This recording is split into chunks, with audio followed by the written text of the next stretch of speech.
بسم الله الرحمن الرحيم. الحمد لله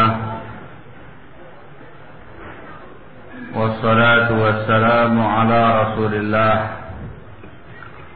وعلى آله وصحبه ومن والاه أما بعد.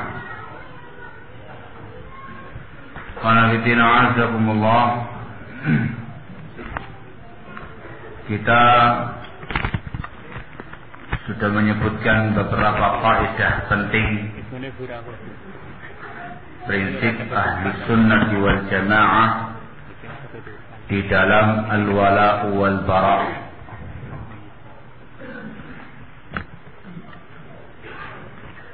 Sebelum kita masuk pada fenomena al-wala wal bara di zaman kita sekarang ini, ada faedah penting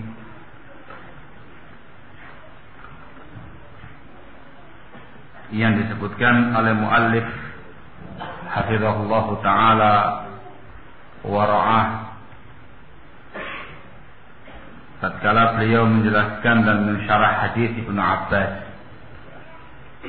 al-muwalatu fillah wal mu'adatu fillah wal hubbu fillah wal bughdhu fillah. Faedahnya ialah lawazimul wala'i wal bara, konsekuensi daripada al-wala' wal bara.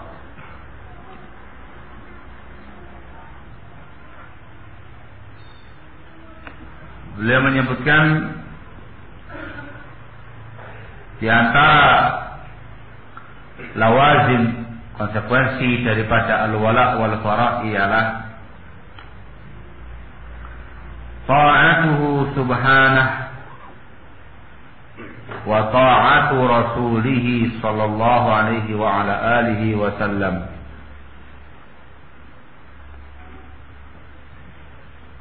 Mentaati Allah subhanahu wa ta'ala dan mentaati Rasulnya alaihi salatu wassalam di dalam al-wala' wal bara.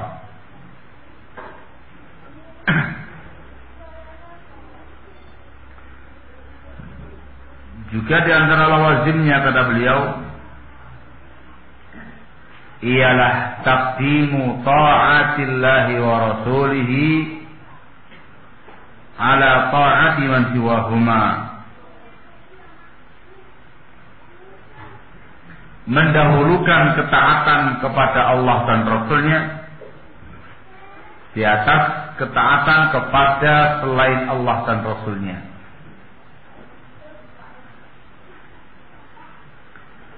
Nah, Allah subhanahu wa ta'ala berfirman dalam Al-Quran di An-Nisa 59, Ya ayyuhalladzina amanu ati'ullaha wa ati'ur rasula wa ulil amri minkum.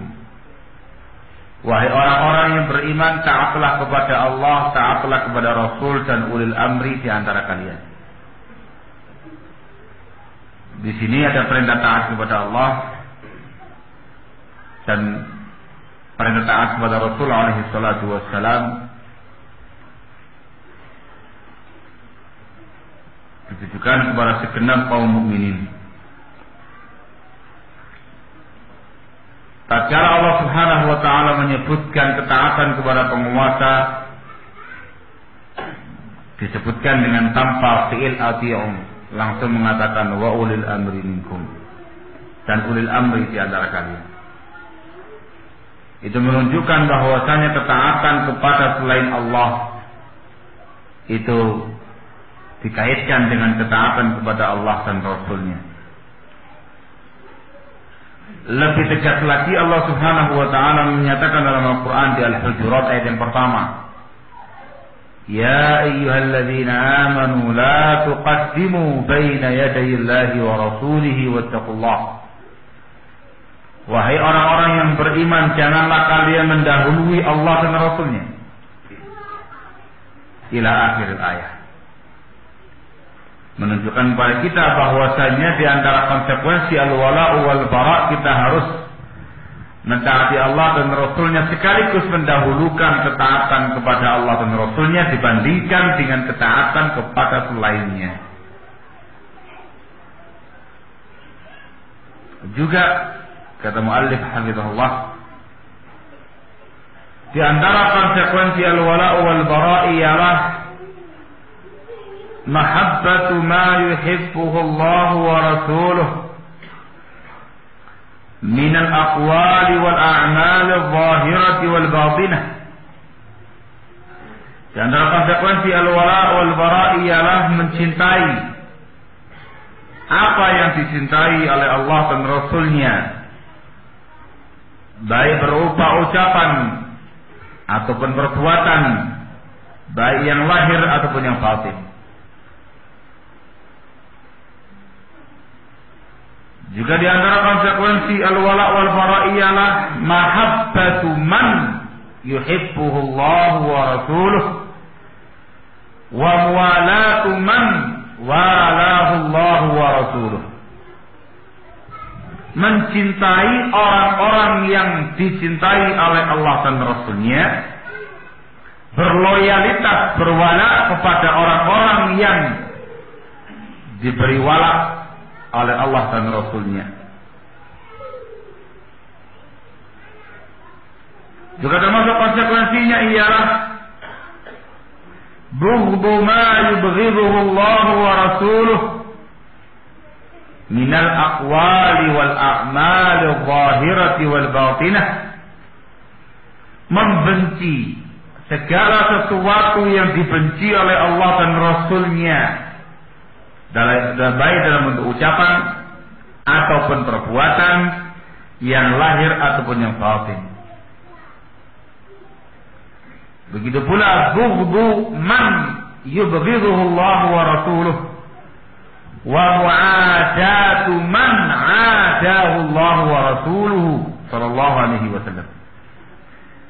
Membenci siapa saja yang dibenci oleh Allah dan Rasulnya, memusuhi siapa saja yang dimusuhi oleh Allah dan Rasulnya alaihi salatu wassalam. Ini konsekuensi al-wala' wal bara' yang benar. Barakallah. Ini namanya al-wala' wal bara' yang ikhlas. Namanya.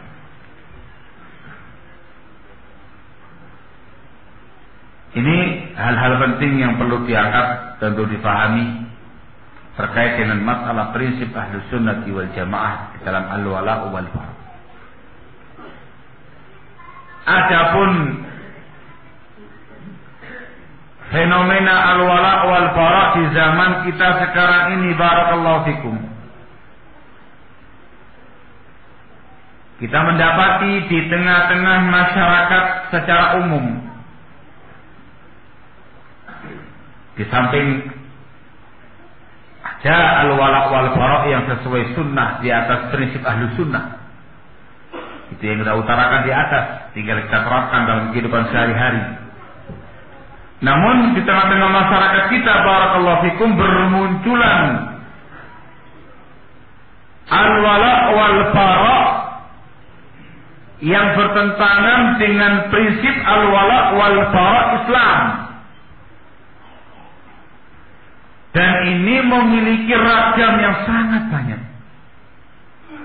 yang semuanya itu dinyatakan menyimpang dari prinsip yang benar.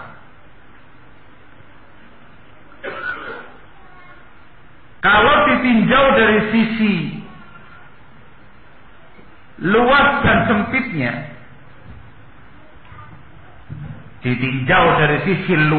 sempitnya, al-wala' wal bara' yang menyimpang itu dibagi dua.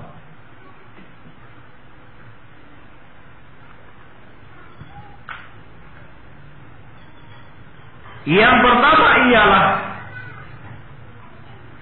al-wala'u wal bara'ul wasi', cinta dan benci yang sangat luas. Dan yang kedua ialah al-wala'u wal bara'u dayyiq, cinta dan benci yang sempit.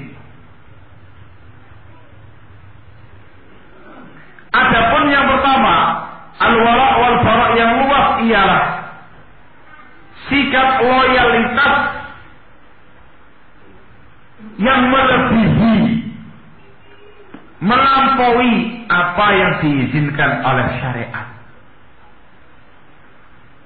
Kalau tadi dijelaskan yang namanya wala itu ditujukan kepada para anbiya wal mursalin, kepada para sahabat, kepada kaum mukminin.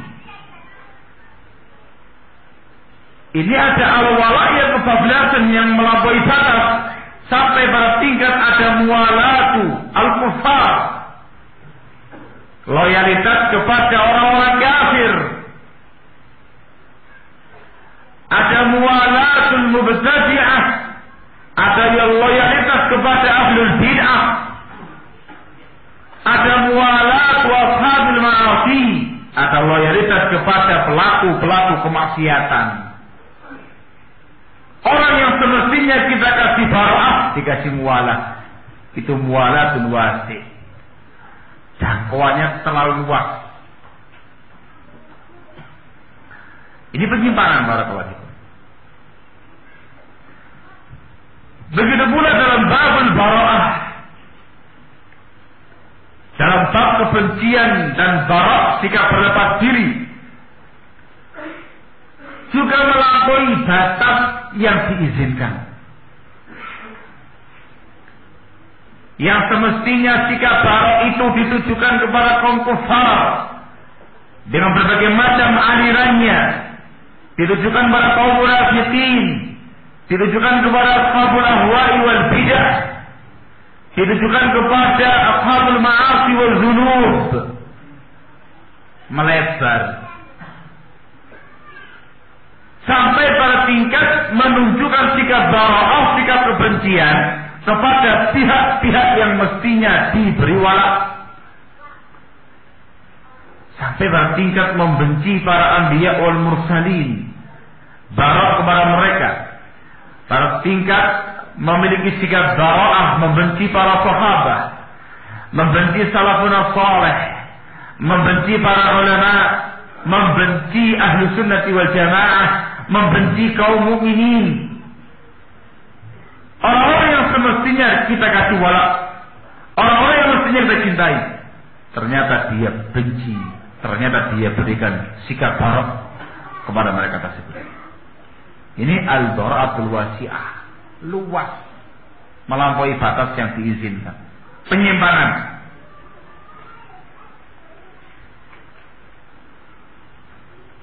Begitu pula barakallahu fikum yang kedua, ada al-wala'u dayyiq, ada al-bara'u dayyiq, sikap wala yang sempit, sikap bara' yang sempit. Ini yang kemudian diistilahkan dengan asabiyah, fanatisme. Dia mencintai orang tertentu, bukan Allah, bukan Rasul, bukan para sahabat, selain itu semua. Dia mencintai orang tertentu, cinta dan bencinya dibangun di atas dasar orang ini. Itu wala baroknya baik, sempit.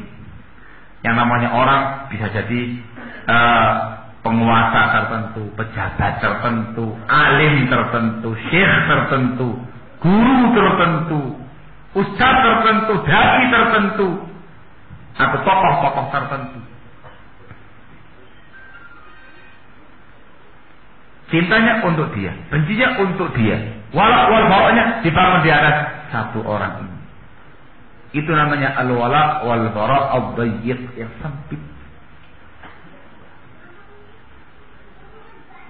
Maka semua bentuk-bentuk asabiyah, semua bentuk-bentuk hizbiyah itu masuk dalam kerangka al-wala wal bara' ad-dayyiq, cinta dan benci yang sangat sempit.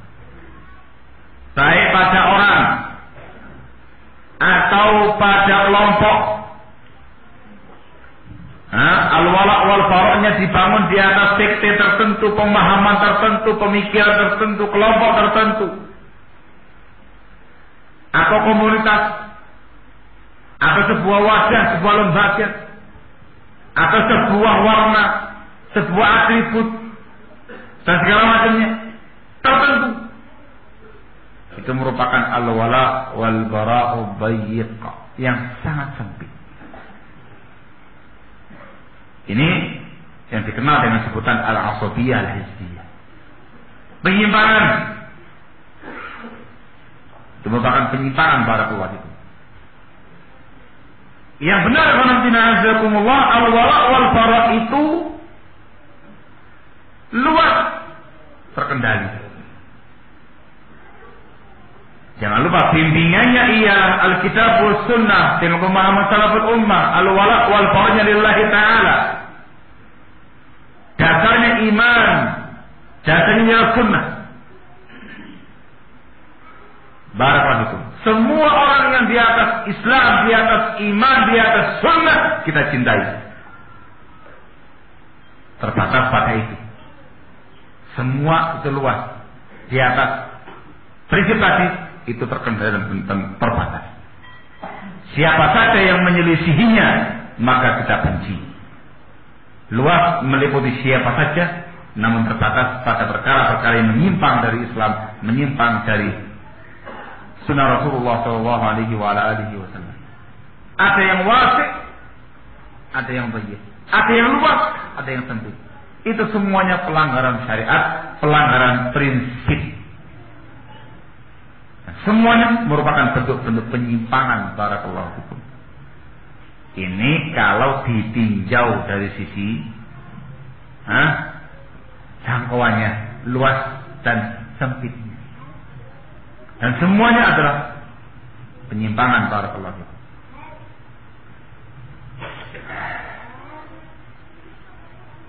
Ditinjau dari sisi rincian-rincian yang lebih detail.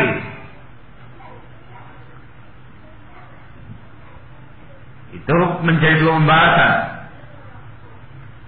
Ada penyimpangan-penyimpangan dalam bab wala, ada penyimpangan-penyimpangan dalam babul bara'ah.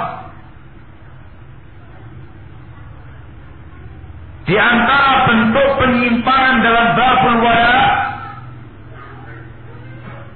ialah muwalatul kuffar, loyalitas kepada orang-orang kafir, baik dari kalangan ahlul kitab al-yahud wa nasara ataupun dari kalangan kaum musyrikin.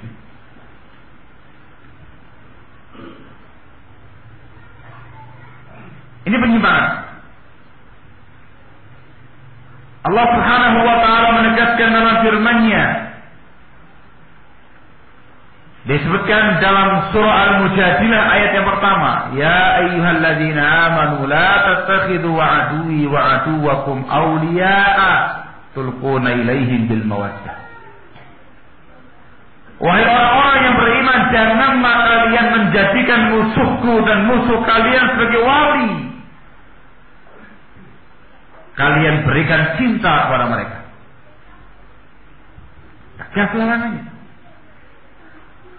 Juga di Al-Maidah yang saya bawakan di atas, Allah Subhanahu wa taala mengecam siapa saja yang berwala kepada kaum kafir. Allah menyatakan, "Wa may yatawallahum minkum fa innahu minhum." Dan barang siapa yang berwala kepada mereka orang-orang kafir di kalangan kalian wahai kaum muslimin, maka dia termasuk golongan orang kafir tadi. Barakallahu fikum. Berwala kepada orang kafir itu ragamnya, bentuknya sangat banyak. Ragam dan bentuknya sangat banyak. Ditinjau dari sisi hukumnya, ada muwalatun kufriyah atau mukafirah, ada sikap loyalitas yang membuat pelakunya kafir, ada muwalatun ghairu mukafirah, sikap loyalitas yang pelakunya belum dikafirkan. Ingat ya, korbannya iman ya kawan ya, jangan sampai salah paham. Korbannya iman, salah wala, iman Anda jadi korban. Secara hukum, loyalitas cinta kepada orang kafir ada yang dihukumi kafir, ada yang dihukumi belum kafir. Barakallahu. Dan itu menjadi ragam dan bentuk muwalatul kufar, berwala pada orang-orang kafir. Di antara bentuk loyalitas kepada orang kafir yang dikufurkan, yang dikafirkan, ialah membantu orang-orang kafir, membantu orang-orang kafir untuk memerangi kaum muslimin, untuk membantai kaum muslimin. Itu merupakan muwalah kufriyah. Bahkan sebagian ulama menyebutkannya termasuk pembatal Islam. Kalau sampai kita berwala kepada orang kafir, sampai pada tingkat membantu orang kafir untuk memerangi, membasmi kaum muslimin. Muwalatul kufriyah. Juga di antara bentuk al-muwalatul kufriyah ialah memiliki i'tiqad, keyakinan sebagaimana keyakinannya kaum kufar. Jelas. Karena ini merupakan kekufuran, loyalitas yang membuat dia kafir. Meyakini kebenaran Yesus. Hukumnya apa? Hukumnya apa? Kafir ya, hanya ragu-ragu lagi. Nah, itu bentuk wala pada mereka. Meyakini bahwasanya Isa ialah Allah, Isa adalah putra Allah. Sebagaimana etikat kaum Nasara. Kufur, muwalatul kufriyah. Barakallahu. Dikarenakan walaknya sudah sampai pada tingkat keyakinan yang kufur, yang ngeri-ngeri, yang ekstrim ini itu dimasukkan dalam bab kufur. Muwalatul kufriyah. Ada pula muwalatun ghairu kufriyah atau ghairu mukaffirah. Sikap loyalitas kepada kaum kufar yang tidak sampai pada tingkatan kafir, namun minimalnya dihukumi haram. Minimalnya dihukumi haram. Barakallahu fikum.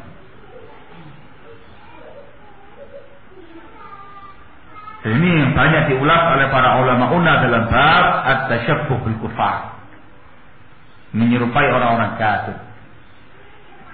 Tatkala mereka membahas hadis, "Wa man tashabbaha biqaumin fahuwa minhum." Barang siapa yang tasyabbuh dengan orang-orang kafir, maka dia termasuk orang kufar tersebut. Ada tasyabbuh yang kafir, ada tasyabbuh yang enggak kafir. Pada umumnya pembahasan tasyabbuh terkait dengan perkara-perkara yang ghairu mukaffirah. Mencontoh orang-orang kafir di dalam urusan hari-hari besar, itu wala yang menyimpang. Assalamualaikum. Orang kafir punya perayaan tahun baru Masehi, ditiru perayaan tahun baru Hijriah. Orang kafir punya perayaan Nuzul Isa, ditasabuhi, ditiru dengan perayaan Nuzul Quran. Orang-orang kufar memiliki perayaan naiknya Isa Al-Masih. Ada apa kata? Ditiru dengan perayaan Isra Mi'raj. Jangan ya kan? Punya usul larinya ke sana. Ini sebenarnya bentuk muwalah, loyalitas kepada kaum kufar, barakallahu fikum, yang menyimpang walaupun belum dikufurkan. Juga di antara contoh muwalah yang ghairu mukaffirah ialah mencontoh perilaku orang-orang kafir. Ini merupakan tasyabbuh bil kufar, muwalah kepada pihak kufar yang menyimpang namun belum sampai tingkatan kafir. Dari mulai meniru gaya rambut, Sekarang gaya rambutnya model apa ya Pak? Hah? Anak-anak muda sekarang apa gayanya? Pang. Iya, insyaallah. Katanya gaya celipir apa namanya jago. Gitu. Kotak semuanya. Tasyabuh bil kufar, muwalatul kufar. Tapi enggak dikasih. Barakallahu. Terkait dengan masalah tasyabuh dengan pakaiannya, model-model pakaiannya, jangan tanya Evan. Terutama yang untuk pakaian-pakaian wanita. Tasyabuh bil kufar. Dan masih banyak lagi contoh-contoh yang lain yang itu merupakan muwalatul kufar yang jelas-jelas menyimpang dari agama kita. Tadi kan prinsipnya Ahlussunnah selalu proporsional, ditakar sesuai dengan timbangan masing-masing. Ada yang membuat pelakunya kafir, dihukumi kafir. Ada yang membuat pelakunya belum kafir. Terkadang dia menyimpang dengan penyimpangan syubhat. Terkadang pula jatuh dalam keharaman agama kemaksiatan. Itu semua disikapi dengan kadarnya masing-masing. Yang kufur, ya sesuai dengan kufurnya. Yang penyimpangan sesuai dengan penyimpangannya. Yang keharaman sesuai dengan keharaman kemaksiatannya. Seharusnya. Nah, fenomena tasyabuh bil kufar di zaman sekarang ini luar biasa. Luar biasa. Itu merupakan bentuk wala yang kebablasan. Yang jelas menyimpang dari bimbingan Islam. Sekarang ini luar biasa ya Pak. Budaya orang Indonesia itu gampang nyuntuh. Cepat sekali merambat. Terutama budaya merayakan yang namanya tahun baru kemarin. Ya. Subhanallah, di mana-mana dari mulai perkotaan, wilayah-wilayah kota-kota besar metropolitan sampai di pelosok-pelosok pedalaman. Dari yang mulai acara besar-besaran, dari mulai dangdutan, sampai acara muhasabah akhir tahun mengundang para tokoh-tokoh ulama, sampai pada acara melean. Melean sekedar untuk makan srebek. Tahu srebek ya? Loh, itu apa jadi gitu? Serasi. Ya orang-orang dari srebek. Serasi. Atau sekedar membuat nasi tumpeng, nasi kuning tumpeng, nasi kuning, nasi kebuli atau apa begitu ya. Melean makan bersama dalam rangka untuk menyambut datangnya pergantian tahun baru. Di mana-mana. Itu bentuk walak yang menyimpang dari Islam. Ada klasifikasinya, ada yang kufur, ada yang penyimpangan, ada yang kemaksiatan. Ahlussunnah mensikapinya sesuai dengan kondisinya masing-masing. Di antara bentuk al-wala yang juga menyimpang dari bimbingan Islam ialah muwalatul mubtadi'ah. Muwalatul mubtadi'ah, bersikap loyalitas kepada ahlul bid'ah. Loyalitas kepada ahlul bid'ah. Muwalatul mubtadi'ah. Ini merupakan penyimpangan. Dan ini merupakan paham yang ada pada sejumlah sekte yang menyimpang pula. Memiliki prinsip tabjilu ahli bidah, memuliakan, mengagungkan, menghormati ashabul ahwa'i wal bidah. Kalau yang di zaman sekarang ini para klasikum yang punya pemahaman demikian ialah semacam sururiyah. Di antara pemahaman mereka, penyimpangan mereka ialah tabjilu ahli bidah, memuliakan dan menghormati ashabul ahwa'i wal bidah. Dan hampir rata-rata semua sekte-sekte yang menyimpang itu pasti memuliakan tokoh bid'ahnya masing-masing. Tokoh bid'ahnya masing-masing. Ada unsur wala kepada tokoh-tokoh bid'ah. Itu penyimpangan. Dikarenakan ashabul ahwa'i wal bid'ah itu harus dibenci. Harus dibenci. Barakallahu.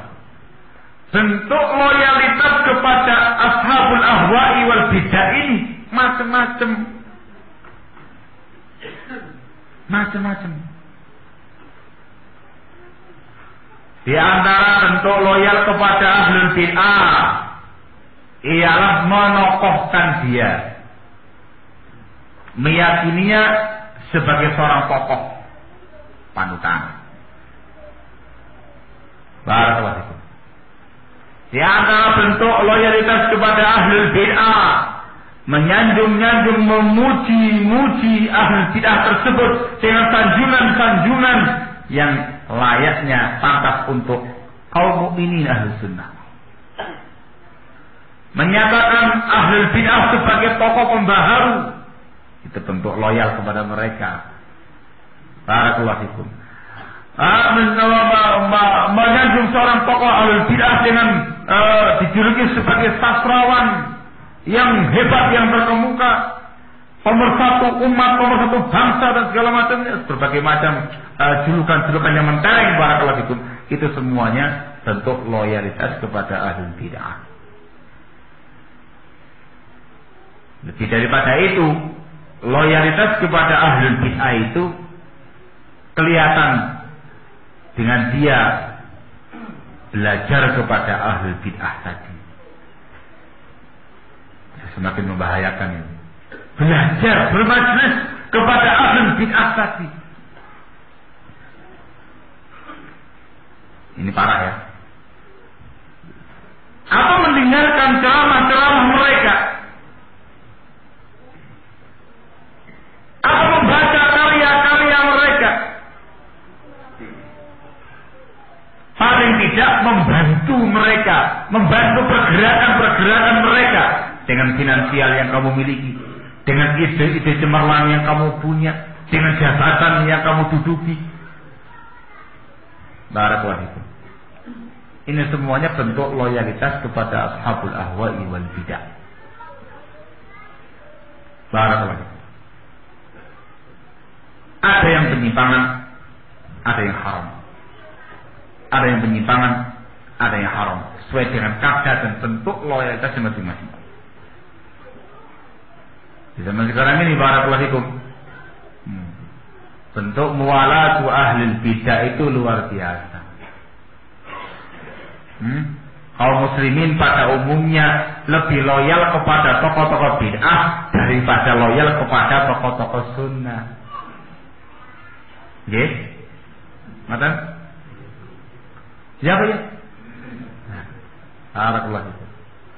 Kalau sudah tampil yang namanya tokoh-tokoh yang enggak beres itu, dai-dai penyesat umat, dai-dai gadungan dan semisalnya yang kita bahas sebelumnya itu muncul, wah itu yang namanya masyarakat ramai-ramai mengeluh-elukannya setinggi langit. Barakallahu fikum. Ini fenomena wala yang ada di tengah-tengah masyarakat kita. Barakallahu fikum. La haula wala quwata illa billah. Ini semuanya menyimpang. Penyimpangan barakallahu fikum. Begitu pula ada yang namanya muwalatu ashabil ma'asi, berloyalitas kepada ahlul ma'asi, orang-orang yang bermaksiat kepada Allah Subhanahu wa taala, orang-orang yang gemar berbuat dosa kepada Allah. Dicintai mereka dengan segenap yang ada pada mereka.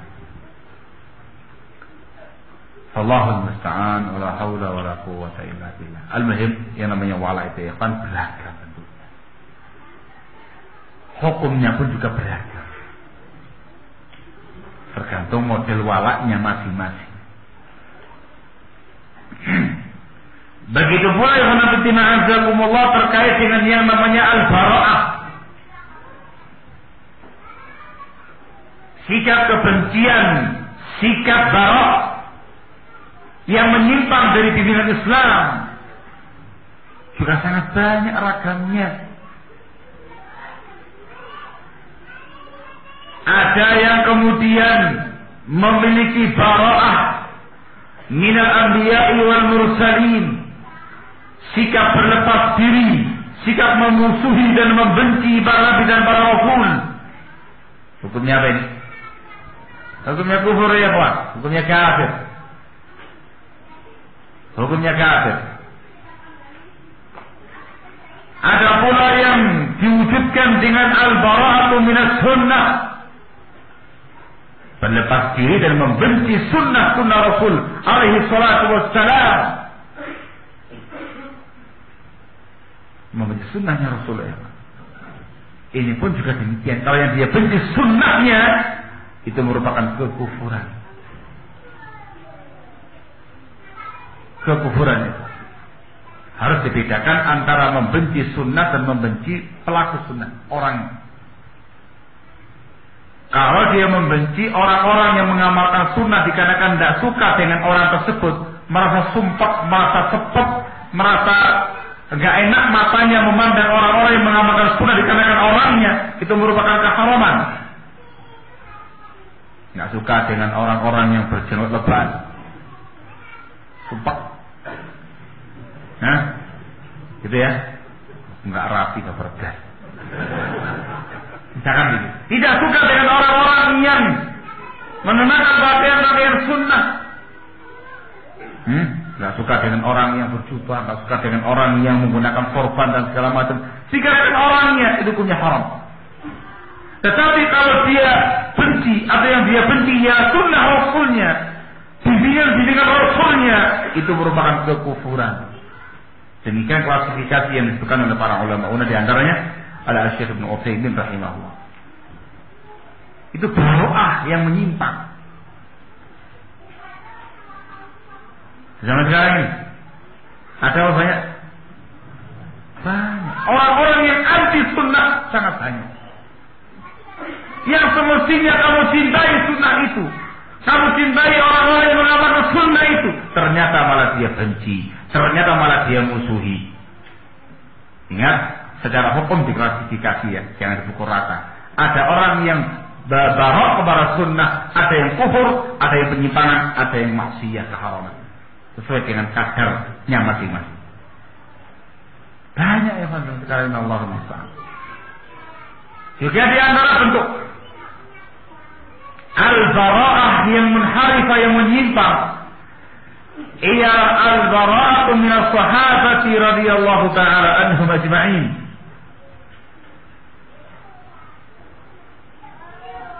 Sikap berlepas diri, sikap membenci para sahabat radhiyallahu ta'ala anhum ajma'in. Benci para sahabat yang terjadi pada kaum Rafidhah dan kaum Nawasib. Kalau kaum Rafidhah mereka mencaci maki, bahkan mengkafirkan semua sahabat selain Ahlul Bait dan orang-orang yang mereka kecualikan. Mereka mengkafirkan Abu Bakar wa Umar radhiyallahu ta'ala anhuma.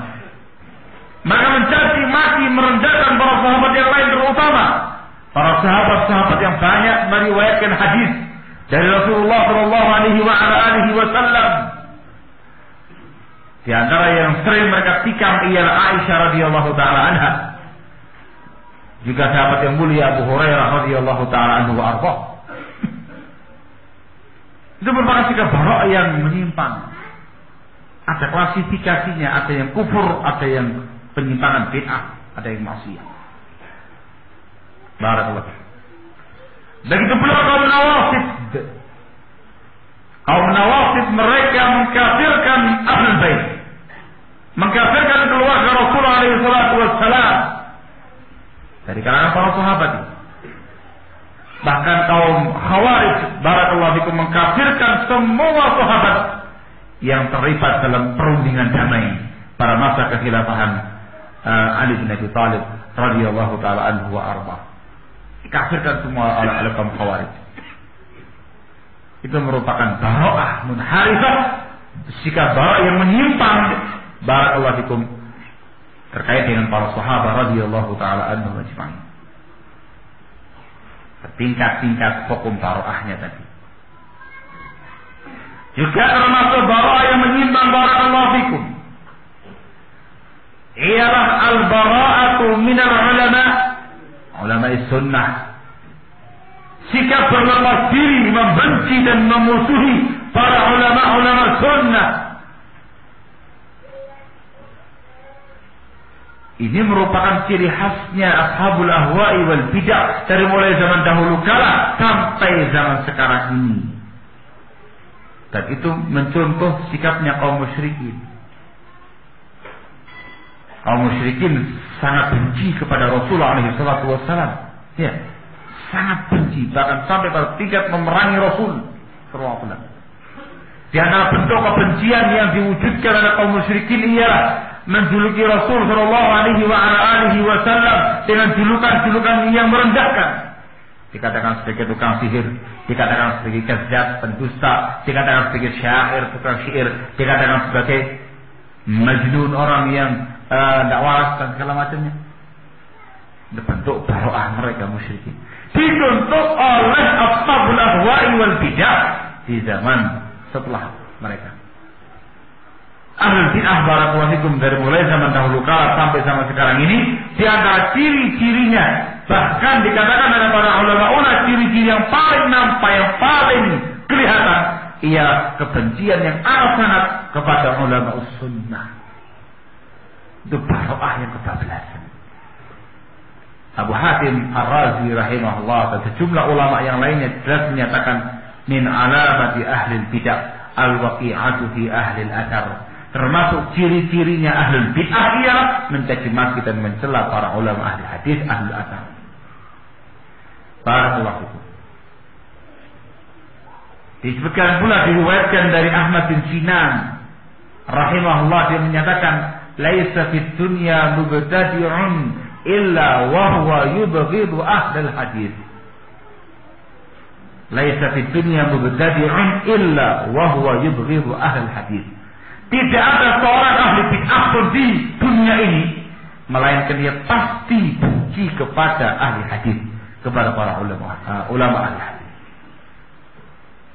Itu dulu sampai sekarang. Semuanya zaman dahulu kala. Maaf, walaupun kedengarannya terakhir aja gitu ya. Barakallahu.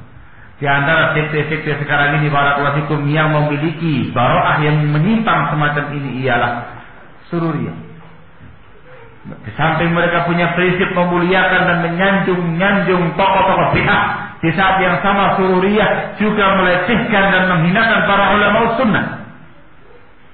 Mereka juluki ulama sunnah sebagai ulama sultan, penjahat penguasa. Mereka juluki sebagai mutasyaddidin, orang yang ekstrim, yang keras, yang radikal. Mereka juluki sebagai muhannadin, mumi hidup. Juga dijuluki dengan berbagai macam julukan yang melecehkan dan merendahkan para ulama. Dikatakan sebagai ulama haid dan nihad, dikatakan sebagai orang yang hidup di zaman onta, otaknya di zaman onta, badannya di zaman milenium. Yang dibahas akidah, terus akidah ibadah. Lupa dengan kondisi umat sekarang ini.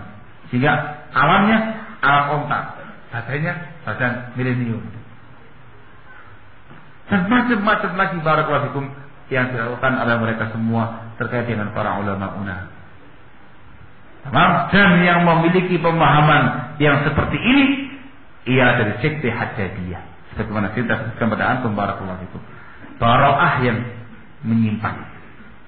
Mereka benci kepada para ulama sunnah, mencaci maki, merendahkan para ulama sunnah. Tidak ada seorang pun dari para ulama kita yang selamat dari caci makian mereka. Itu merupakan ciri khasnya ahlul bid'ah. Baroah yang menyimpang. Baroah yang menyimpang. Yang mestinya pihak-pihak tadi kita kasih wala, kita cintai, ternyata justru dibenci, justru dikasih barang. Di antara bentuk al-wala wal bara yang menyimpang pula barakallahu fikum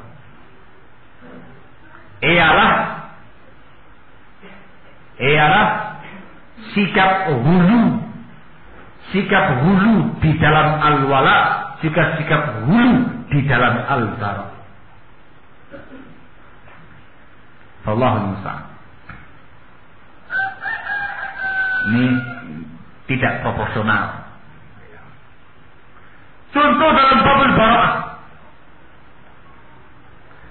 Mestinya kita membenci pelaku-pelaku kemaksiatan dengan bara'atun juz'iyah. Masih ingat ya?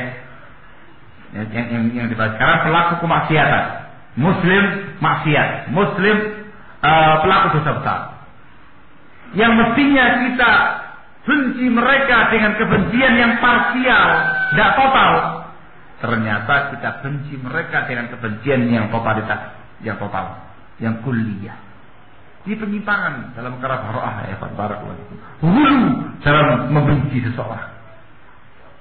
Apalagi sampai pada tingkat punya pemahaman takfir ashabil jabair, mengkafirkan pelaku dosa besar. Sebagaimana kaum Khawarij. Itu kebablasan hulu dalam bab al-bara'ah. Barakallahu fikum. Betul ya?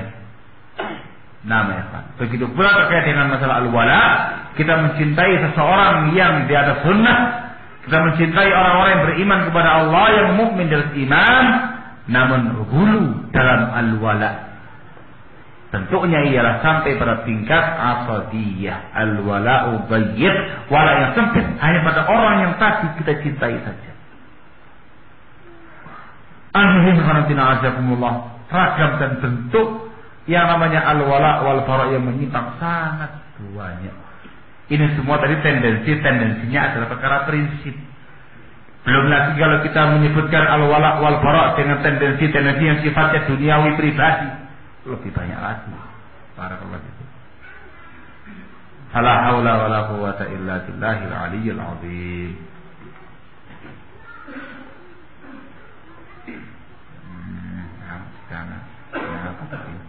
Pertanyaannya mesti namanya.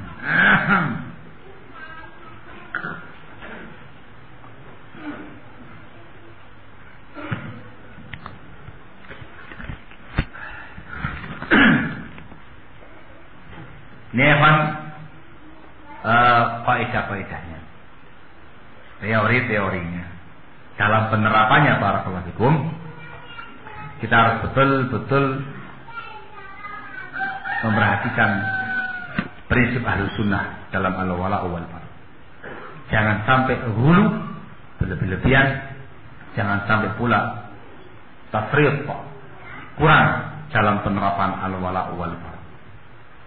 Barang siapa yang menyempurnakan prinsip ini, prinsip al-wala' wal bara', jangan lupa ya, maka akan semakin sempurna iman dia kepada Allah Subhanahu wa taala.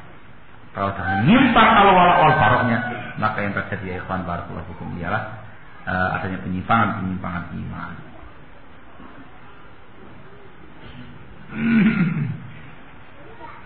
Masya Allah, banyak sangat ya kamu tanya. Wah, yang resmi ya.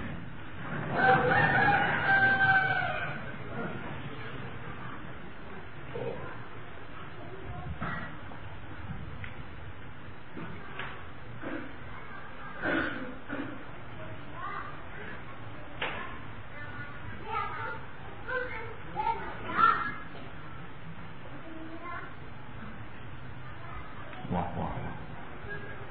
Ini langsung. Kamu tak pikir kertas yang nempel.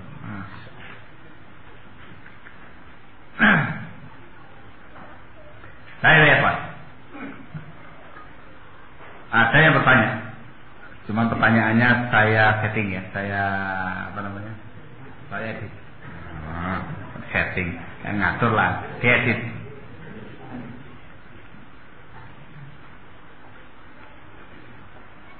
Bolehkah kami membaca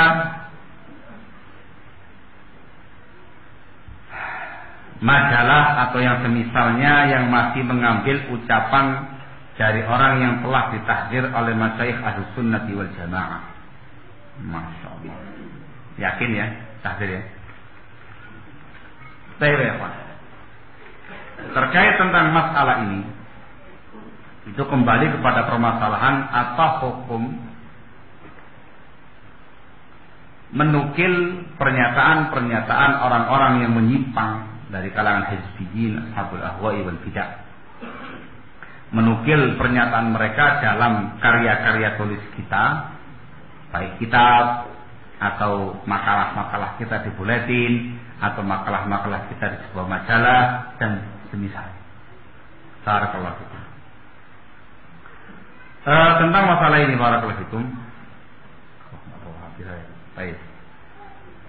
Ini diantara oleh-oleh yang mau saya sampaikan kepada antum waktu kemarin berangkat haji. Alhamdulillah, tatkala kita kemarin berangkat haji,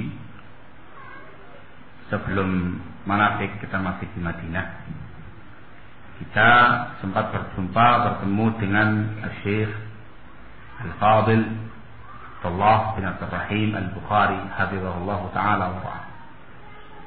Syekh Al-Bukhari di Kuba, di Masjid Kuba malam hari. Karena beliau setiap musim haji bertugas tauhiyah di Kuba. Kita dikasih informasi sama Syekh Muhammad bin Ghalib kalau kepingin bertemu dengan beliau di Kuba saat Isya. Walhamdulillah ketemu. Di antara faedahnya ialah masalah ini. Apa hukumnya? Menukil pernyataan atau makalah atau tulisan dari orang-orang yang dihukumi sebagai hizbi atau bid'ah, yang diyakini atau diketahui pernyataan mereka adalah pernyataan yang benar. Di sini barakallahu fikum, ini jawaban bil makna, ada rekamannya. Asy-Syaikh hafizahullah ta'ala wa ra'ah memberikan satu kaidah penting yang harus dipahami dan dicamkan baik-baik oleh setiap ahlu sunnah wal jamaah, setiap sunni salafi. Beliau mengatakan bil makna ya Pak, dia menjelaskan bahwasanya tidak ada satu kebenaran pun, ma min haqqin illa tajiduhu fil kitabi was sunnati wa kalami a'immatis salaf. Tidak ada satu kebenaran pun yang hendak kamu cari, yang hendak kamu dapatkan, melainkan pasti terdapat dalam Alkitab was sunnah dan kalamnya para ulama salaful ummah. Ini berulang 2-3 kali. Tidak ada satu al-haq pun yang hendak kamu cari, melainkan pasti ada dalam Alkitab wa Sunnah dan kalamnya para imam sunnah. Itu kaidah. Benar apa salah kaidahnya? Hah? Loh ya benar, Allah mengatakan dalam firman-Nya al-haqqu min rabbik. Al-haq itu dari Rabb. Al-haq yang jelas disepakati ialah Alkitab wa Sunnah dengan pemahaman salaful ummah. Maka beliau mengatakan, lalu untuk apa kalau begitu? Menukil kalamnya ashabul ahwa'i wal bidah. Dan untuk apa? Belum ada dalam Al-Quran, dalam As-Sunnah, dalam kalam imam salaf. Belum menegaskan al-haq mana? Al-haq mana yang dinukil oleh ahlul bid'ah, yang tidak ada dalam Alkitab wa Sunnah dan kalamnya para imam salaf. Al-haq yang mana itu? Ada? Tidak ada. Semua al-haq, anggap itu al-haq, betul-betul al-haq yang dinukil oleh ashabul ahwa'i wal bid'ah. Itu pasti ada. Kamu dapati, kamu jumpai dalam Alkitab wa Sunnah dan kalamnya imam salaf. Bahkan dengan takbir yang lebih simpel, dengan makna yang lebih syarat, di aujaz itarah. Artinya ya dari asalnya nggak butuh kita menukil dari penukilan menukil dari tokoh-tokoh bid'ah atau dari orang-orang yang ditahdir oleh para ulama, nggak butuh. Tapi semuanya ada pada Alkitab wa Sunnah dan kalamnya para imam sunnah. Kemudian belum memberikan penjelasan bahwasanya fungsi atau kalau kita menukil dari kalamnya mereka yang diyakini itu merupakan kalamul haq, itu fungsinya ialah dalam rangka untuk tabkitan di ashabih, membungkam para pengikut ahli bid'ah tadi. Min babi qaulihi ta'ala wa syahida syahidun min ahliha. Dan yang bersaksi ialah mereka sendiri. Yani tanukil tokoh fulan mubtadi, tanukil nih ucapan yang hak. Untuk membungkam para pengikutnya. Nih, tokoh kamu mengatakan demikian itu hak, ikuti. Barakallahu fikum.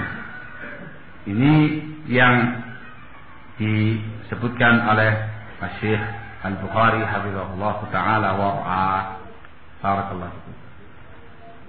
Sehingga kalau memang yang ditanyakan itu adalah majalah ikhwanuna, majalahnya Ahlus Sunnah Salafiyin, maka perlu dihimbau kepada semua pihak yang bergelut dalam dunia permasalahan,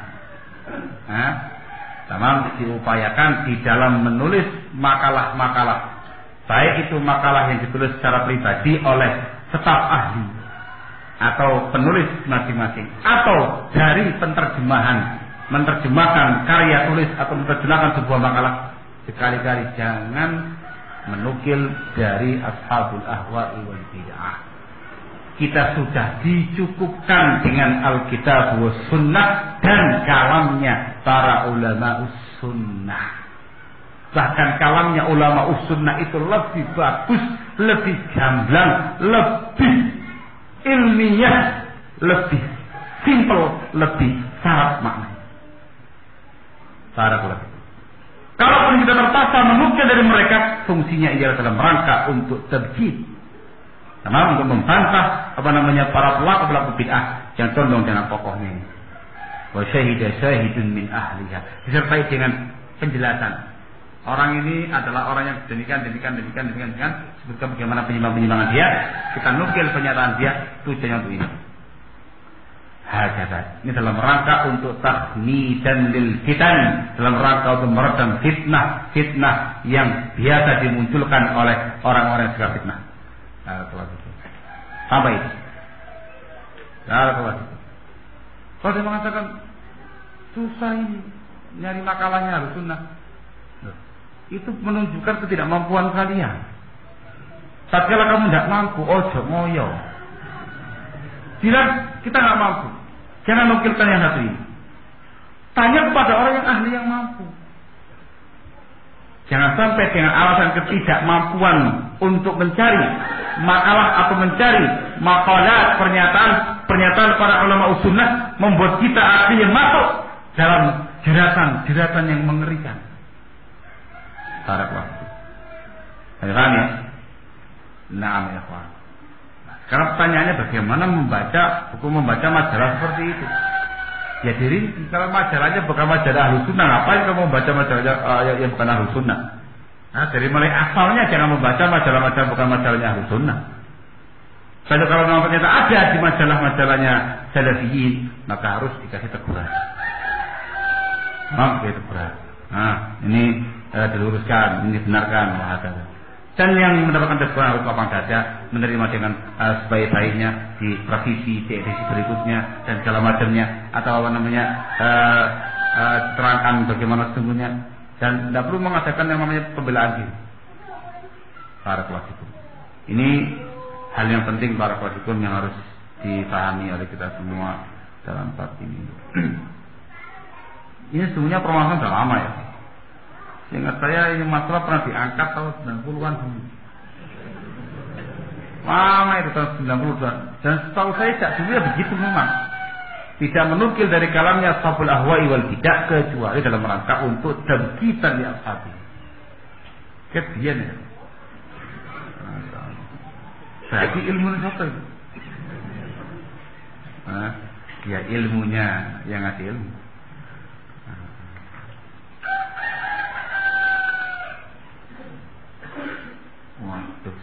TV, radio Bus FM salah 3 milik siapa? Wallahu a'lam. Enggak terlalu jauh-jauh besar ya. Wallahu a'lam. Tanyakan kepada yang ahli. Saya enggak tahu. Jawabannya gampang. Wallahu a'lam. Orang ngerti ya gitu. Hah?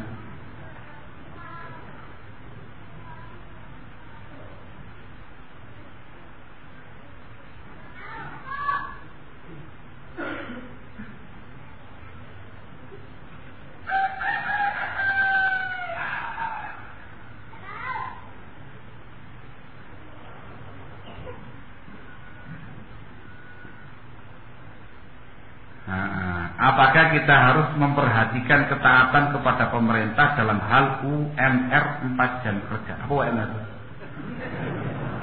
Hah? Upah minimum regional 4 jam kerja. Artinya kalau 4 jam kerja tidak dikasih itu. Kalau kurang potong. Hah? Kalau lebih dapat anu. Yang dibahas sekarang pekerjaannya halal ya, bukannya haram ya. Terkait dengan pekerjaan yang halal barakallahu fikum, maka semua karyawan-karyawan yang ada terikat dengan perjanjian yang ada selama tidak melanggar syarat. Al-muslimuna ala syurutihim, yang namanya muslimin tergantung persyaratan di antara mereka. Tamam, malam yuhil halal haraman atau yuharimu halal. Selama tidak menghalalkan yang haram atau mengharamkan yang halal. Penuhi.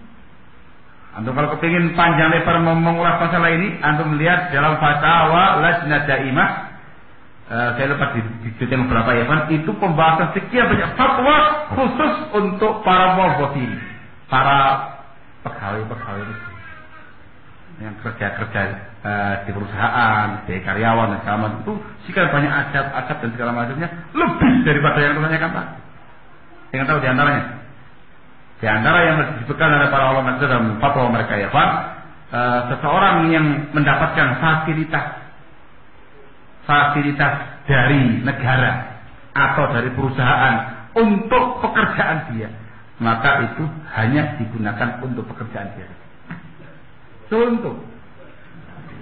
Contoh mendapatkan fasilitas mobil dinas.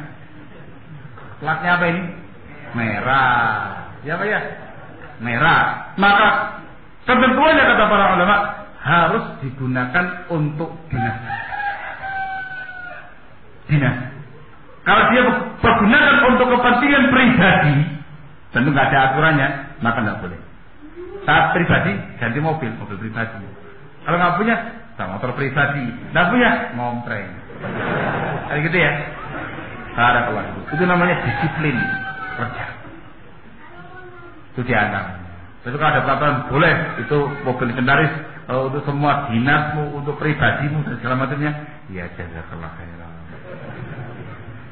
Banyak ya kan gitu ya. Jadi kalau dikumpulkan jadi satu begitu, dibikin sebuah kitab gitu ya, masya Allah. Nasihat untuk para pegawai dan karyawan.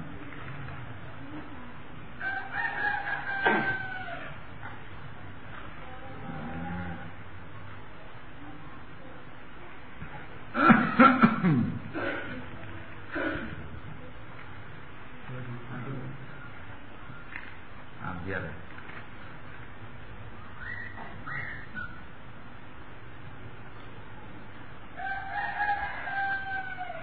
Masya Allah. Ini gitu Pak. Jangan terlalu vulgar lah kalau tanya-tanya itu ya. Enak mungkin lah kalau yang ini ya.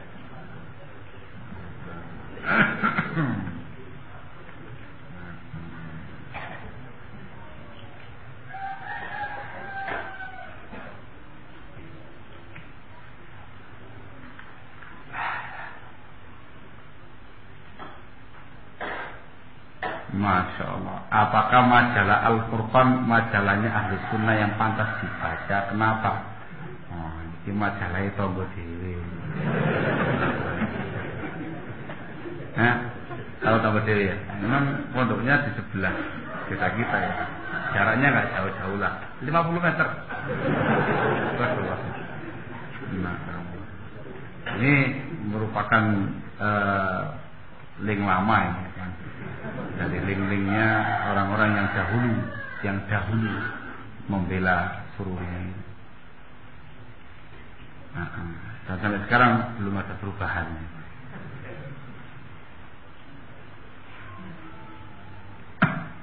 Bolehkah membaca tulisan ulama yang sudah ditahdir oleh para ulama, tapi tulisan itu sebelum dia ditahdir? Dulu dia penulis, dikatakan sebagai alim gitu ya, punya karya-karya yang cukup banyak, terus dia menyimpang setelah itu. Bagaimana membaca buku-buku yang sebelumnya? Ini ada dua fatwa di kalangan para ulama unas. Sebagian mereka mengatakan dengan perincian, kalau sebelum dia menyimpang silahkan, kalau setelah dia menyimpang maka tidak boleh. Ada lagi yang punya fatwa tidak semuanya. Tidak semuanya. Ahlussunnah tidak butuh kepada orang yang menyimpang. Dikarenakan orang-orang yang lurus itu masih banyak. Masih banyak. Dari kalangan orang zaman dahulu sampai sekarang. Dan insya Allah sampai ke kiamat nanti. Selama masih ada Pak Ibn Mansur. Nah, kenapa tidak boleh? Dikarenakan khawatirnya buku-buku yang sebelumnya itu juga terdapat padanya pemikiran yang menyimpang, yang samar, yang kita tidak perhatian karena husnuzon. Begitu dicek ulang, ternyata banyak di situ disebutkan pemahaman-pemahaman yang menyimpang. Barakallahu fikum. Saya pribadi kok condongnya kepada yang kedua ini. Kalau boleh jujur ya, secara alami buku-buku yang dulu kita pakai tahun 90-an, barakallahu fikum ya, yang kita pakai Masya Allah lah pokoknya ya, kayak jadi nggak tahu sama ketika itu, barakallahu fikum. Itu dikarenakan orang itu yang zaman sekarang ini itu otomatis mangkrak di rak maktabah. Nah itu berdebakan dah itu di maktabah. Kayak nggak tersentuh sedikit pun. Padahal kalau lagi nyari kita tuh kelihatan, ini buku ini, tapi lewat. Wallahu a'lam ya. Ada dua fatwa di sini.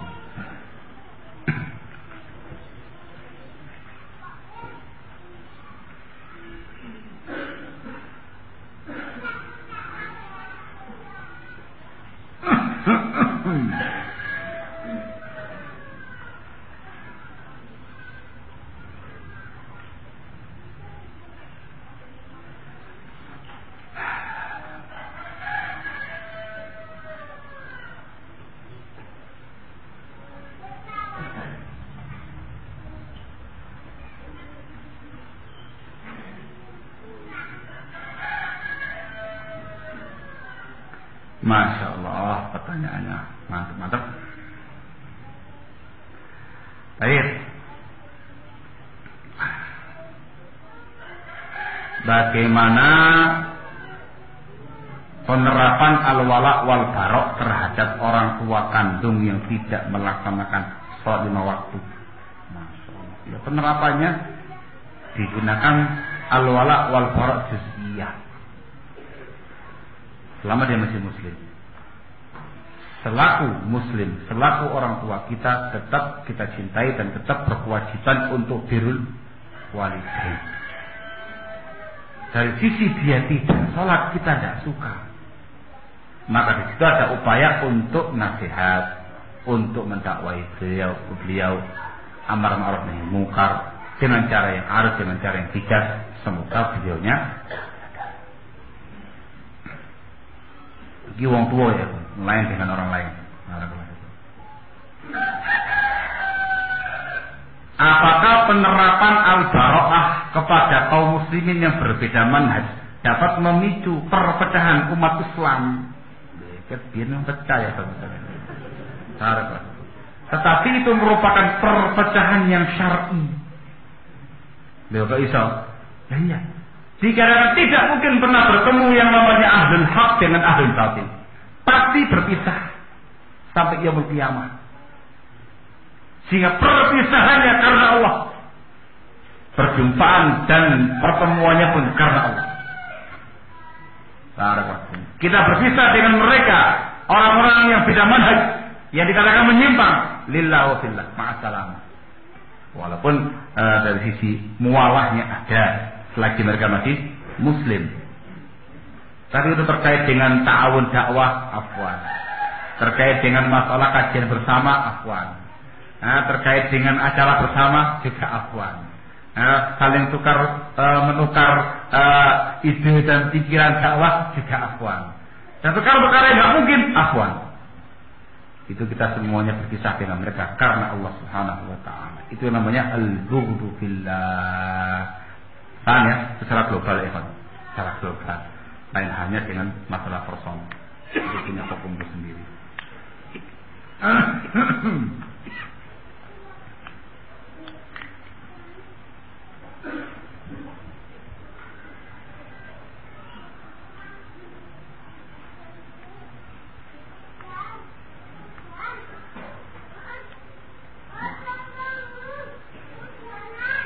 Masya Allah. Masya Allah.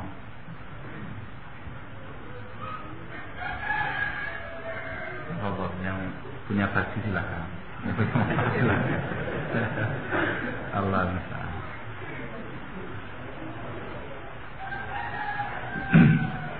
Apakah jins ya?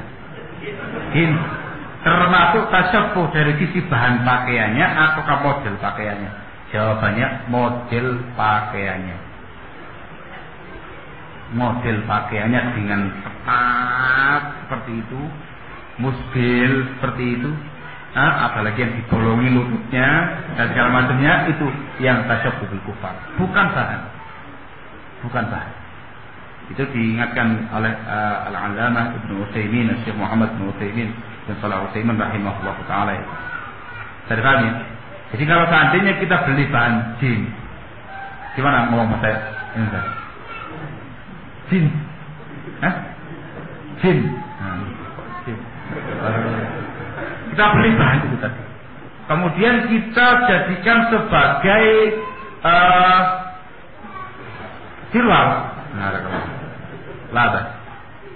Atau kita jadikan sebagai jaket labas, asalkan tidak mengganggu, enggak ada gambar-gambar yang aneh-aneh ya. Yang dipakai sekarang polos. Ada bahan jeans yang polos biru itu ya. Enggak ada masalah. Itu bukan tasyabuh. Tapi yang tasyabuh ialah model potongan pakaiannya. Tolong pahami pakaiannya. Tolong dipahami baik-baik. Sebab ada sebagian pihak yang punya pemahaman menggunakan sirwal dengan menggunakan sarawil dengan saku yang banyak, tasyabuh dengan TNI. Sama dong? Ada kayak gitu kan? Silakan, ada saku kanan kiri, ada saku yang luar itu ya, dan gede dua itu dan segala macamnya. Dikatakan itu tasyabuh. Tasyabuh dengan siapa? Tasyabuh dengan mereka TNI yang notabene pakainya kayak orang-orang Amerika. Yang mana dimaksud? Ya itu yang sapunya banyak. Saya model pakainya lebar apa enggak? Lebar, tapi tasyabuh itu. La haula wala quwwata illa billah. Bukan itu yang namanya tasyabuh ya. Tasyabuh itu kalau seperti dan modelnya itu kayak pakaian mereka itu. Iya. Tapi kalau terkait dengan memperbanyak saku dan segala macam, dan dia sirwal, pada masalah. Mau dikasih saku 5, 6, 10, pada masalah. Dari mana? Belum dicermati baik-baik. Banyak pemahaman yang aneh-aneh ya.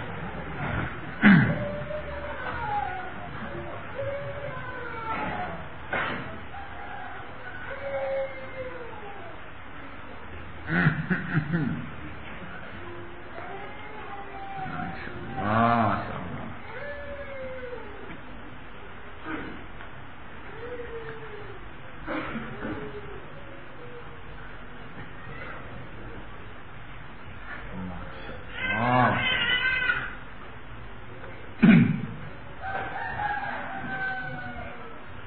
Apakah mendengarkan radio-radio mereka juga termasuk bentuk walak kepada mereka? Iya.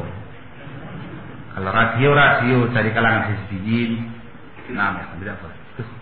sama dengan pembahasan larangan mendengarkan ucapan-ucapan mereka.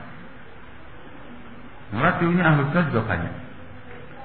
Kalau tidak mesti cari ilmu lewat radio. Banyak cara-cara yang lain untuk menimba ilmu agama Allah Subhanahu wa taala yang syar'i.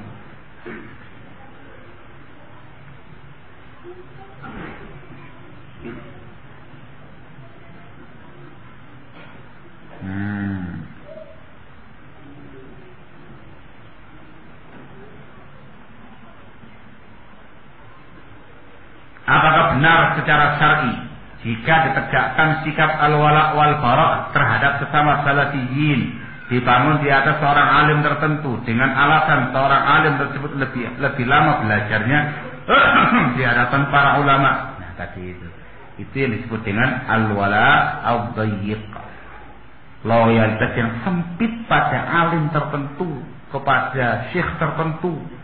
Cintanya kepada alim ini wala wal baroknya dibangun di atas dasar alim ini. Yang cinta alim ini teman saya, yang benci musuh saya. Itu merupakan asofiyah. Lah ya, tidak boleh. Sehingga yang kita cintai semua ulama kita, semua masyayikh kita yang sunnah, kita cintai mereka, kita ambil ilmu daripada mereka. Barakallah. Sehingga tidak benar ya. Ini diantara hal-hal yang memicu terjadinya asofiyah.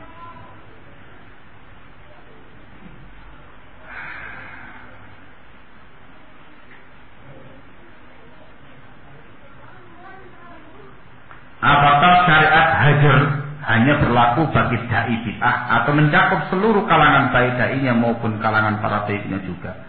Yang namanya hajar ya kawan, berlaku untuk semua orang yang menyimpang atau orang yang terjatuh dalam tindakan dosa. Ada hajar mubtadi, ada hajar ma'asi, ashabil ma'asi. Berlaku, namun dengan ketentuannya masing-masing.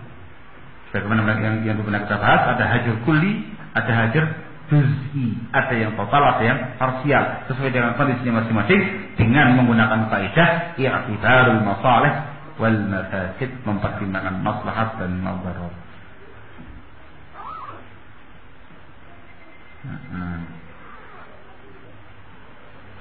Masya Allah. Selain untuk perbaikan jalan, harta riba digunakan untuk apa saja? Digunakan untuk kepentingan sifatnya umum. Ini pendapat sebagian ulama.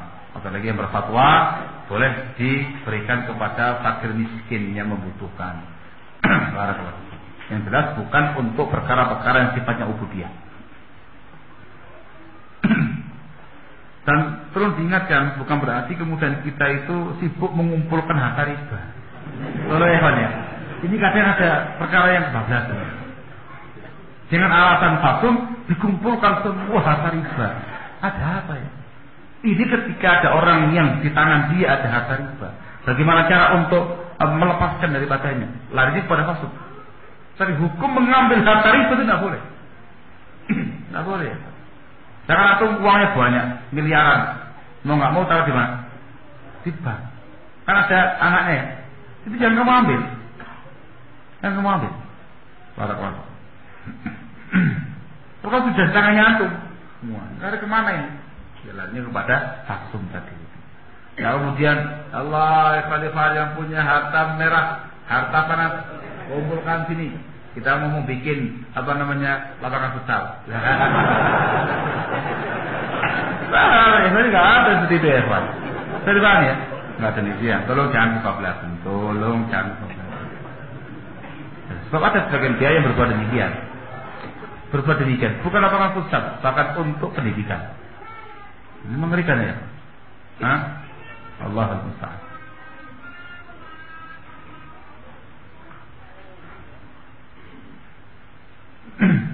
Apakah setiap perkara yang ditiru oleh kaum muslimin dari orang kafir itu semua dikatakan tasyabuh atau ada batas tertentu? Ya, ada batas tertentunya. Supaya dipahami ya, Pak. Sesuatu itu terkait dengan muslim dan orang kafir ada tiga macam. Ada sesuatu yang itu merupakan ciri khasnya kaum muslimin.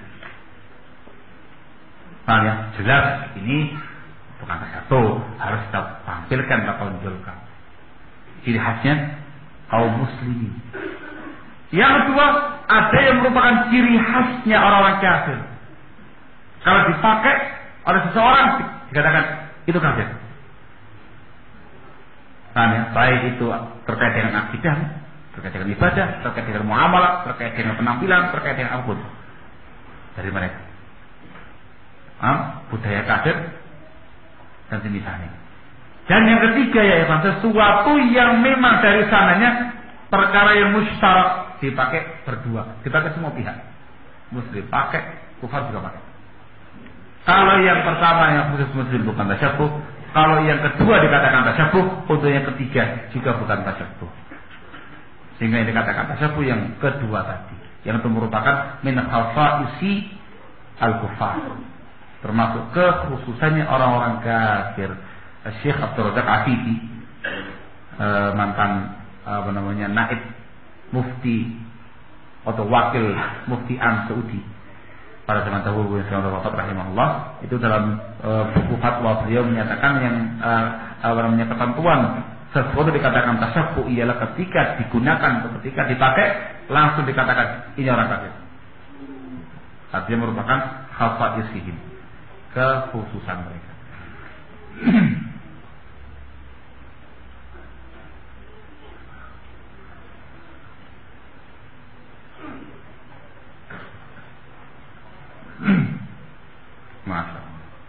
Apakah dibenarkan menerapkan sikap al-bara' kepada sesama salafiyin hanya karena mendengar informasi dari orang lain yang belum tentu benar tidaknya, bahwa saudaranya telah berbuat menyimpang tanpa perlu tabayun terlebih dahulu? Masya Allah, ini salafiyin kok saling barok-barokan gitu. Allahul musta'an. Baro'ah itu bukan kepada salafiyin. Sama salafi dengan salafiyin bukan barok di wala ya. Yang terpenting di sini barakallahu, terutama di masa-masa fitnah seperti ini, yang dinasihatkan oleh para ulama ialah at-taharri fil akhbar, harus selektif dalam menerima berita. Tolong perhatikan baik dan tidak mudah menyampaikannya. Jangan terjatuh pada kilawah, terutama terkait dengan kehormatan seorang sunni salafi. Itu nasihat secara umum.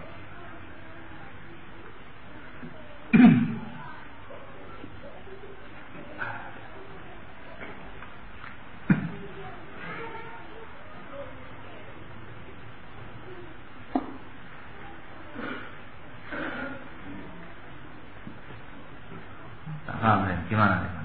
Para salafiyun terdahulu menerapkan prinsip salafi tidak basa-basi. Tapi di zaman sekarang banyak didapati salafi basa-basi terhadap sesama salafiyin. Laki-laki sama salafiyin. Kalau sama salafiyin ya harus dengan akhlak yang mulia. Barakallahu fikum. Tapi kalau kata-kata salafi tidak basa-basi, betul. Memang nggak basa-basi. Hak katakan hak, mungkar katakan mungkar, haram katakan haram, bid'ah katakan bid'ah, syirik katakan syirik. Itu salafi ya. Nah mengatakan, oh bukan syirik, tapi ya, nah itu nggak begitu. Syirik. Barakallahu fikum. Tolong ya, dari kalangan salafiyin dijaga ukhuwahnya, dijaga pergaulannya dan segala macamnya. Tidak ada farq-farqan baina salafiyin. Kalau terjadi kok santer banget, itu perlu dipertanyakan.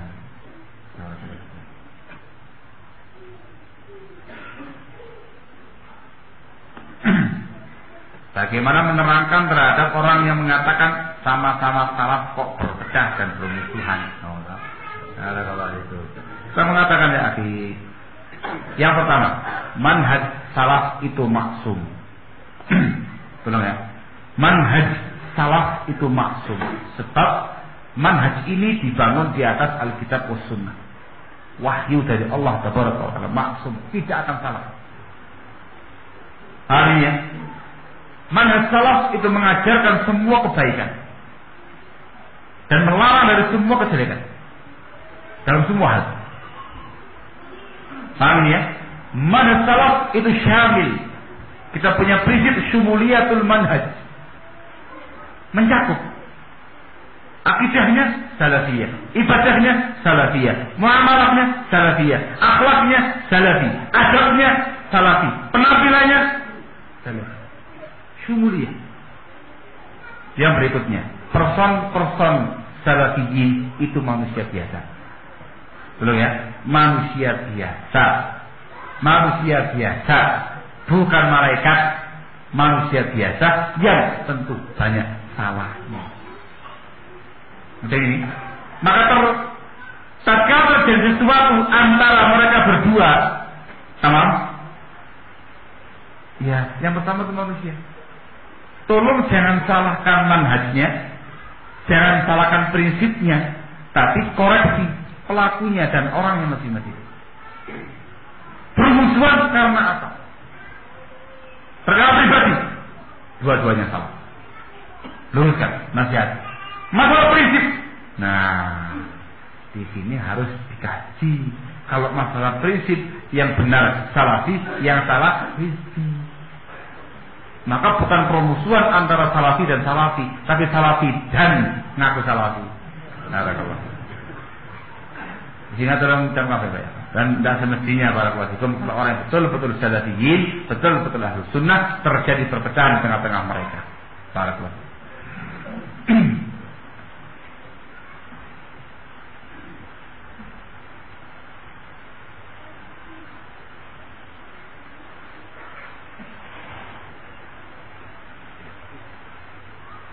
Jam keluar.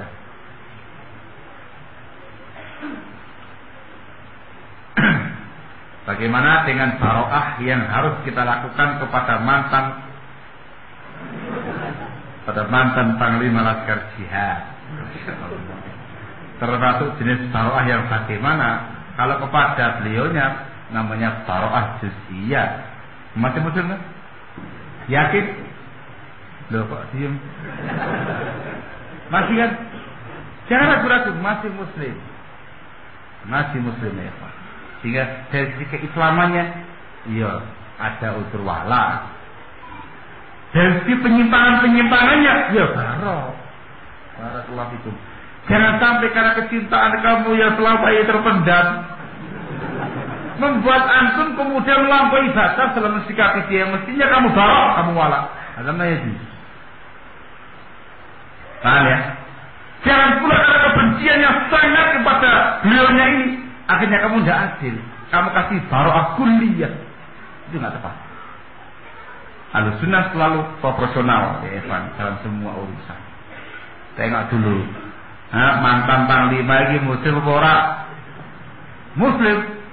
Sudah. Kalau dia muslim, kita kasih baro'ah juz'iyah.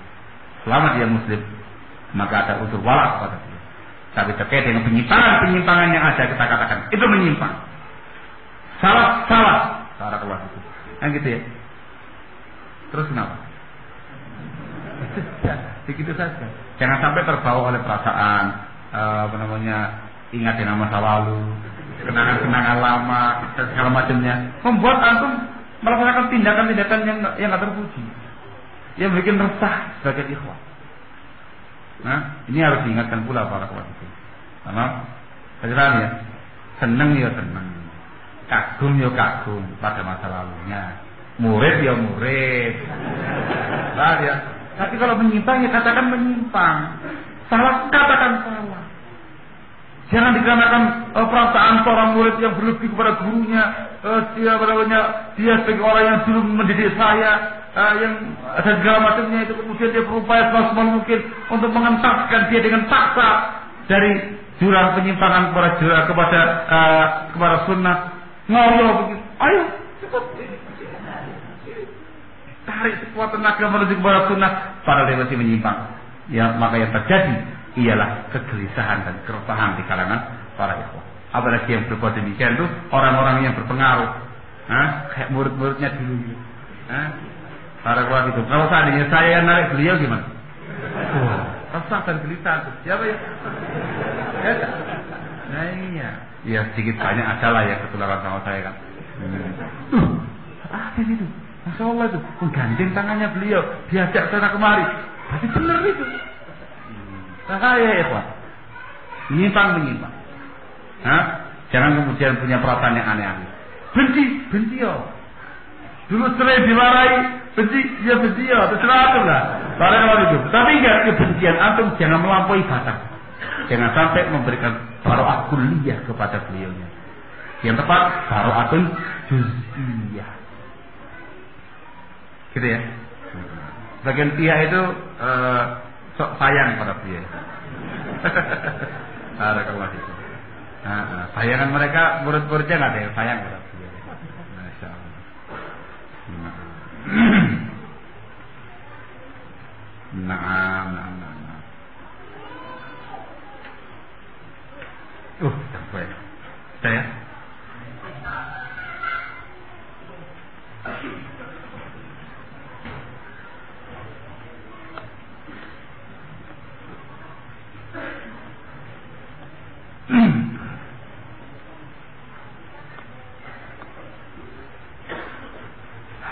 zaman sekarang ini kita mendapatkan penerapan al-wala wal bara terhadap sesama salafiyin hanya karena alasan beda ijtihadiyah.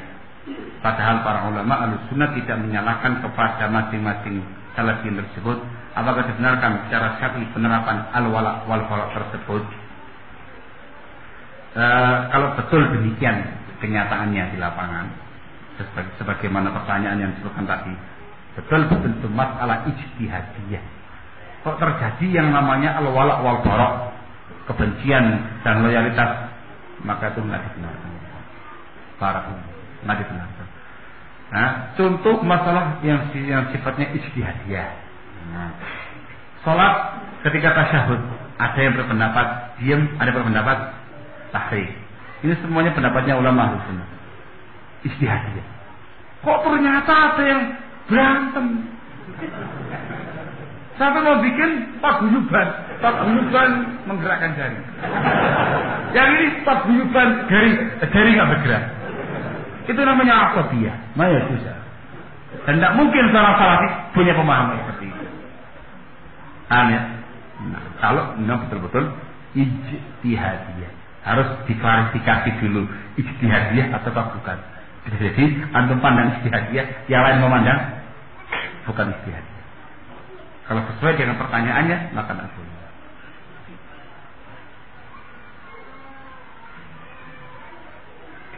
Masya Allah, Masya Allah. Terakhir, sudah buka ya, Pak. Jadi gimana lagi? Ya sudah, nah jadi yang terakhir. Dikasih imbu. Apakah ketidaktentraman hati kita kepada seorang ustaz bisa dijadikan alasan untuk tidak mengambil ilmu daripadanya? Tidak tentram karena apa? Nanti gitu ya. Tidak tentram karena manhajnya yang menyimpang syar'i, jangan dari dia ngambil ilmu. Para kelas itu. Tidak tentramnya itu dikarenakan perilaku ustadznya itu yang arogan. Tidak bisa dijadikan sebagai contoh dalam perkara akhlaknya, dalam perkara muamalahnya dan segala macamnya. Ya, bolehlah para kelas itu. Nah, dikarenakan nggak layak sebagai panutan dan nggak layak jadi ustaz para kelas itu. Tapi kalau permasalahannya nggak tentram itu ialah dikarenakan masing-masing ustaz itu punya gaya. Kan gitu ya, masing-masing punya gaya. Kalau sama ustaz ini kok rasanya kurang serak gitu loh. Gimana gitu ya?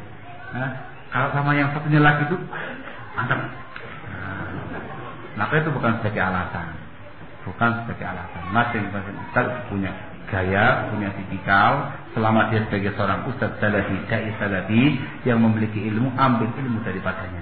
Ikhlaskan niat kamu, niatkan untuk mengambil faedah ilmu daripadanya. Insya Allah semuanya nikmat. Masing-masing itu memiliki faedah, masing-masing itu punya gaya. Para keluarga. Ini harus diklasifikasi dengan kondisinya masing-masing. Wallahu ta'ala a'lam bishawab. Saya kira cukup sekian.